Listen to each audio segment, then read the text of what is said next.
మీకు phone pay and Google pay తెలుసు, కానీ జెడ్ పే తెలుసా? జెడ్ పే కూడా same phone pay and Google pay లానే ఉంటుంది.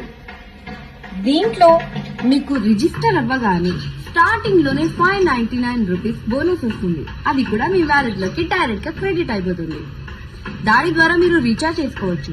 మీరు రీఛార్జ్ చేసుకున్న ప్రతి రీఛార్జ్ కి క్యాష్ బ్యాక్ ఆఫర్ కూడా ఉంది. అంతేకాదు రెఫరల్ ద్వారా దీంట్లో బిజినెస్ కూడా చేయొచ్చు. మినిమం 200, దానికన్నా అన్లిమిటెడ్ మనీ వస్తుంది. ఇది లీగల్ డాక్యుమెంట్. దీంట్లో రివార్డ్స్ అండ్ అవర్స్ కూడా ఉంటాయి. అంతేకాదు 35+ సర్వీసెస్ కూడా ఉన్నాయి. లైక్ రీఛార్జ్ చేసుకోవచ్చు, బిల్ పేమెంట్ చేసుకోవచ్చు, క్రెడిట్ కార్డ్ చేయించుకోవచ్చు, లోన్స్ తీసుకోవచ్చు అండ్ ఫుడ్ ఆర్డర్ కూడా చేసుకోవచ్చు జొమాటో, స్విగ్గీలో. అలానే దీంట్లో జెడ్ బజార్ కూడా ఉంది, అంటే ఫ్లిప్కార్ట్, అమెజాన్ కూడా ఉంది. మీరు డైరెక్ట్ గా దీంట్లో వెళ్ళి షాప్